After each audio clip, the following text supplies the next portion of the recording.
అందరికీ నమస్తే. తెలంగాణ ముఖ్యమంత్రి రేవంత్ రెడ్డి గారు కొన్ని కీలకమైనటువంటి నిర్ణయాలు తీసుకోబోతున్నట్లు సోషల్ మీడియాలో కనబడతా ఉన్నది. ప్రధానంగా సోషల్ మీడియాలో చర్చ జరుగుతా ఉన్నది. మరోవైపు పిసిసి ప్రెసిడెంట్ మహేష్ కుమార్ గౌడ్ గారు కూడా చాలా సీరియస్ గా ఉన్నారు. ఓ ఇద్దరు ఎమ్మెల్యేల మీద వాళ్ళిద్దరు పార్టీ రూల్స్ అండ్ రెగ్యులేషన్స్ కూడా దాటిపోయి ప్రవర్తిస్తా ఉన్నారు అనేది ప్రధానంగా సోషల్ మీడియాలో కానీ లేదా మరి సీనియర్ జర్నలిస్టులు కూడా వారి మధ్యలో జరుగుతున్నటువంటి చర్చ.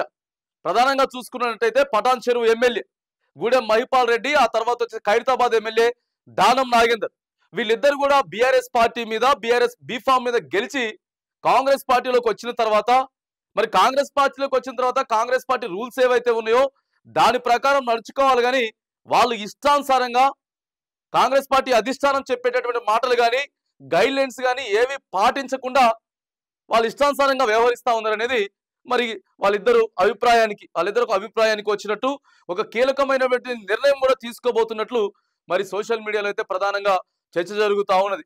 మరి పార్టీ అంటే కాంగ్రెస్ పార్టీ 140 ఏళ్ల చరిత్ర కలిగినటువంటి పార్టీకి రూల్స్ ఉంటాయి.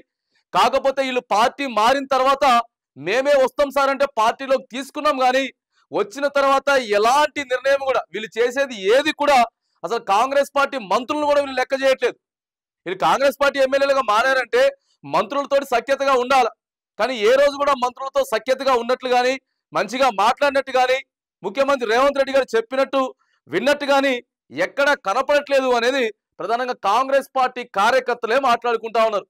ఈ ప్రధానంగా ఈ రెండు నియోజకవర్గాలు చూసుకుంటే రెండు నియోజకవర్గాల్లో ఎవరైతే పాత కాంగ్రెస్ ఉన్నారో పాత కాంగ్రెస్ అంతా కూడా పోయి ముఖ్యమంత్రి రేవంత్ రెడ్డి గారికి మరి ఆయన సారు ఇన్ని రోజులు దావోస్ పర్యటనలో ఉన్నాడు కాబట్టి పిసిసి అధ్యక్షులు మహేష్ కుమార్ గౌడ్ గారికి పోయి వాళ్ళ మొరంతా వినపట్టుకున్నట్టు కూడా కనపడతా ఉంది. సార్ చూసిరు కదా క్యాంప్ ఆఫీస్ లో మాజీ ముఖ్యమంత్రి కేసీఆర్ గారి ఫోటో ఉన్నది కానీ మన ముఖ్యమంత్రి రేవంత్ రెడ్డి గారి ఫోటో లేకపోయే.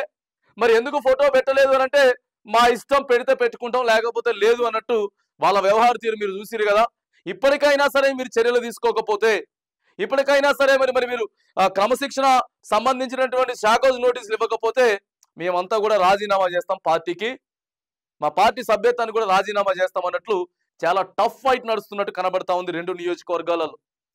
ఇక హైడ్రా కూడా 2 రోజుల క్రితం హైడ్రా పోతే హైడ్రా ఎవరికి చెప్పొచ్చిర్రు, నేను ఇక్కడ స్థానిక ఎమ్మెల్యేని కనీసం నాకు చెప్పుకుంటే ఎట్లా కూల్చుతారా బాబు, కూల్చొద్దు, అవసరం అయితే ముఖ్యమంత్రి రేవంత్ రెడ్డి గారు వచ్చినట్టు మాట్లాడదాం అని చెప్పేసి. అంటే హైడ్రాకి ఖచ్చితంగా ప్రభుత్వ ఆదేశాలు ఉంటేనే హైడ్రా వచ్చి కూల్చేసేటటువంటి ప్రయత్నం చేస్తా ఉంటే ఎవరికి చెప్పొచ్చిర్రు అని చెప్పి ఇక్కడ దానం నాగేంద్ర కూడా వెరీ సీరియస్ అయ్యిండు. ఎమ్మెల్యేగిరి పోయినా ఇబ్బంది లేదు కానీ నాకు అని చెప్పి ఇక అక్కడ ఇక్కడ అసలైనటువంటి కాంగ్రెస్ పార్టీ కార్యకర్తలు ఎవరైతే ఉన్నారో వాళ్ళందరూ కూడా చాలా ఇబ్బంది పడుతున్నట్టు కనపడతా ఉంది. ఇక మంత్రులకే ఢిల్లీకి పిలిచి క్లాస్ వీకిరు. కాంగ్రెస్ పార్టీలో కేసీ వేణుగోపాల్ గారు మంత్రులకే క్లాస్ వీకిరు. అయ్యో పార్టీ ఏం చేస్తున్నారు, ముఖ్యమంత్రి అన్నా కూడా మీరు ఒక మాట పట్టించుకోరు, పథకాలని ప్రజల్లోకి తీసుకెళ్లరు, ఆగమాగం అవుతున్నది పార్టీ, మరి ఎందుకు ఇట్లా అవుతున్నది అని చెప్పి మంత్రులనే క్లాస్ వీకినటువంటి క్రమంలో పార్టీ మారిన ఎమ్మెల్యేలు క్లాస్ వీకరా.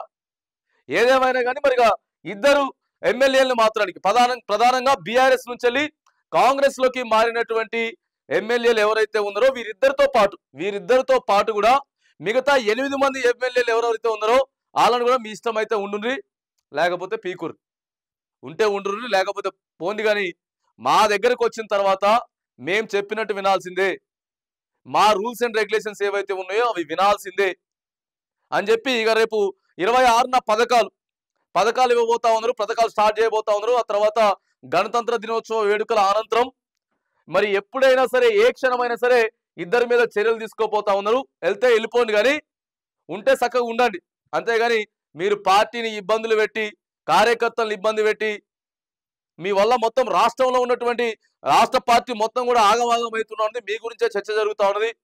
ఏదో వస్తాం సార్ అంటే తీసుకున్నారు. ఇక వాళ్ళిద్దరు కూడా గూడెం మహిపాల్ రెడ్డి గారు కానీ లేకపోతే ఇక్కడ ఉన్న దానం నాగేంద్ర గారు కానీ సరే మరి అధికారం ఉంది, అధికారంలోకి వస్తే పనులు అయితే అదైతే ఇదైతే వచ్చిర్రు. కేసీఆర్ నచ్చట్లేదు, కేటీఆర్ నచ్చట్లేదు అని చెప్పి వీడికి వచ్చిన తర్వాత మరి మనం ఏ పార్టీలోకి అయితే వెళ్తామో ఆ పార్టీలో ఖచ్చితంగా పిసిసి ప్రెసిడెంట్ కానీ లేకపోతే ముఖ్యమంత్రిని కానీ ఖచ్చితంగా గౌరవించాల్సిందే, మంత్రులను గౌరవించాల్సిందే. కానీ వీళ్ళు కనీసం ఎవరిని పట్టించుకోకుండా వారిద్దరి ధోరణి వాళ్ళకే పోతున్నారు. జస్ట్ పార్టీ మారి అంతే తప్ప ఎక్కడ ఎవరికి కనీసం విలువ కూడా ఇవ్వట్లేదు.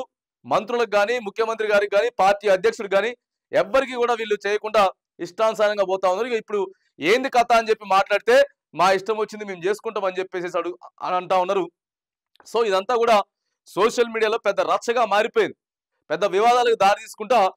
మరి వీళ్ళు ఏ పార్టీ, ఇప్పటికి బీఆర్ఎస్ పార్టీ అయినా లేకపోతే ఒక రకమైనటువంటి కేసీఆర్ పంపించిండు ఆ యువతలకి, కేసీఆర్ యువతలకు పంపించిండు అనేటటువంటి అనుమానాలు కూడా వ్యక్తమవుతా ఉంటే ఒక కీలకమైనటువంటి నిర్ణయాలు.